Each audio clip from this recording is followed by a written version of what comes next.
Hello everyone, কেমন আছো? আজ হচ্ছে ভূত চতুর্দশী, কালী পুজোর আগের রাত। এদিন খেতে হয় 14 শাক আর তার সাথে জ্বালাতে হয় 14 প্রদীপ। আর যেহেতু আজ হচ্ছে সানডে, তো নো অফিস, এই কর্পোরেট মজদুরের আজকে ছুটি। তাই জন্য সেজে গুজে এই কর্পোরেট মজদুর বেরিয়ে পড়ছে ঠাকুর দেখতে। কোন কোন জায়গার কি কি ঠাকুর দেখবে এই নিয়েই হচ্ছে এই ভিডিওটা। আশা করি তোমাদের এই ভিডিওটা ভালো লাগবে। আর হ্যাঁ, ভালো লাগলে কি করতে হবে অবশ্যই জানো, শেয়ার করবে, নতুন হলে সাবস্ক্রাইব করবে আর লাইক করবে। তো চলো। আর হ্যাঁ, বাই দ্য ওয়ে, আজকে হচ্ছে এই ড্রেসটা পরেছি, কেমন লাগছে জানিও। তো এটাও সেই মিশো থেকে। তো চলো আর বেশি বকবো না, ভিডিওটা শুরু করা যাক। আজ হচ্ছে গন্তব্য আমার স্ট্রিটের বিখ্যাত পুজো দেখা, তাই জন্য ঝটপট চলেছি নোয়াপাড়া মেট্রো স্টেশনে। আর গন্তব্য হচ্ছে এমজি রোড। মেট্রো করে ওখানে গিয়ে তারপর ওয়াকিং ডিস্টেন্সে পৌঁছে যাব বিখ্যাত পুজো মণ্ডপগুলোতে। এমজি রোড মেট্রো স্টেশন থেকে নেবে কিছুটা হেঁটে গেলেই চোখে পড়বে বিশ্ববিখ্যাত পুজো ফাটাকেষ্ট। তার আগে চোখে পড়লো একটা ছোট্ট পূজা মণ্ডপ, যেটা থিম ছিল মোহনবাগান ক্লাব। তখন সেখানে শেষ মুহূর্তের প্রস্তুতি পর্ব চলছিল, আর তোমাদের সামনে তুলে ধরলাম সেখানকার পূজা মণ্ডপ।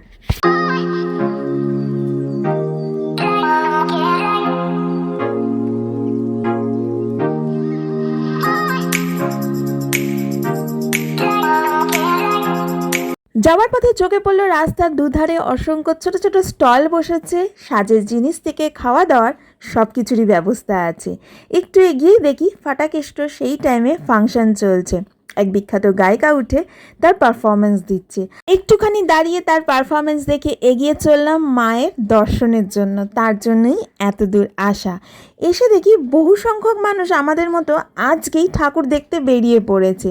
যেহেতু রবিবার ছুটির দিন, দেখতেই পাচ্ছ কত মানুষের ঢল আজকে এখানে উপস্থিত হয়েছে। গত বছর আমি এসেছিলাম কালী পুজোর দিন, সেদিনকে তো প্রচণ্ড ভিড় ছিল। আজকেও ভিড় আছে, তবে আমার মনে হলো একটু হলেও হালকা আছে। তো চলো এবার যাওয়া যাক ভেতরের দিকে এবং দর্শন করা যাক মা কালীর।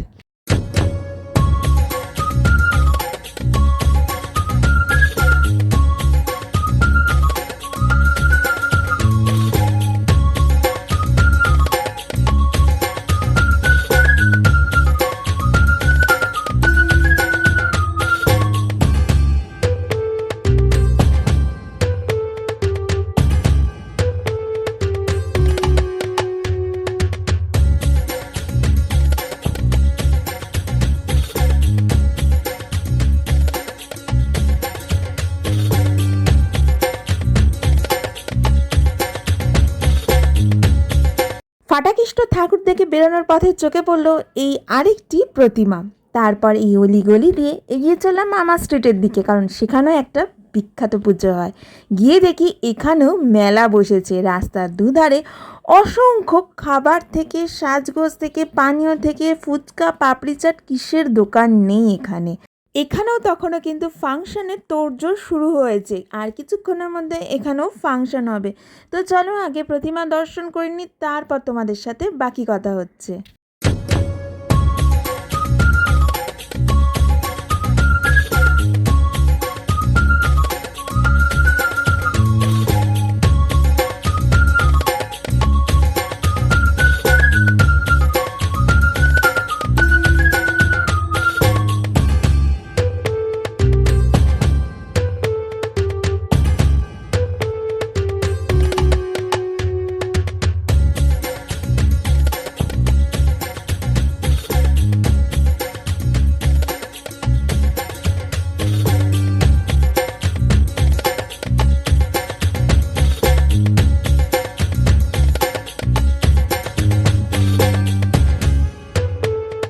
প্রতিমা দেখে ঘুরতে ঘুরতে চোখে পড়লো এই কাবাব স্টলে, যেখান থেকে নিলাম কাবাব। এক প্লেট রেশমি কাবাব নিয়েছিল 120 টাকা। টেস্ট আহামরি খুব একটা ভালো ছিল না।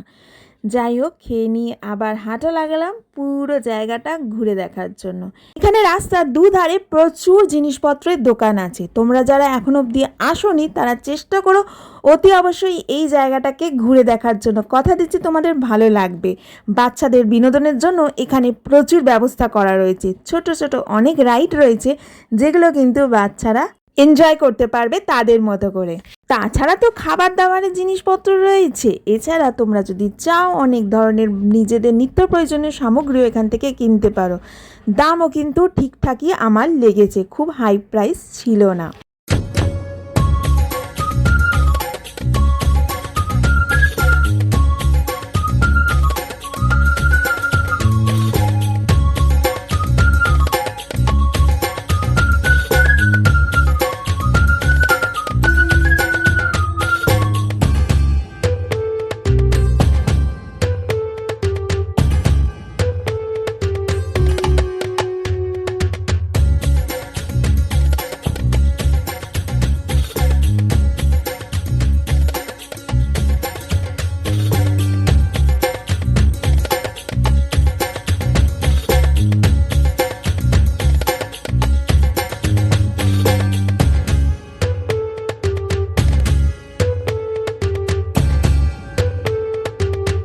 সেন্ট পল স্কুল ক্রস করে চার্চের কিছুটা এগিয়ে গিয়েই দেখলাম একটা ভদ্রমহিলা খুব সুন্দরভাবে কম্বো বিক্রি করছে।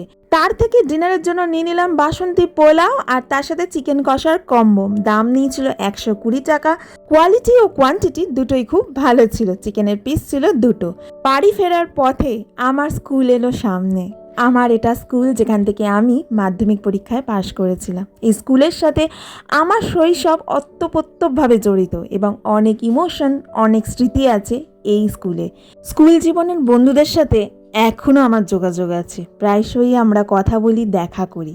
সামনে এসে নিজেকে ভীষণ ইমোশনাল হয়ে গেছিলাম। কিছু ছবি স্মৃতি হিসেবে তুলে রেখে এগিয়ে চললাম বাড়ির পথে। আর ভিডিওটা আজ এত অবধিই থাকলো। ভূত চতুর্দশীতে তোমরা কি করলে অতি অবশ্যই আমাকে কমেন্টে জানিও। আর পারলে এই জায়গার ঠাকুরগুলো দেখে এসো।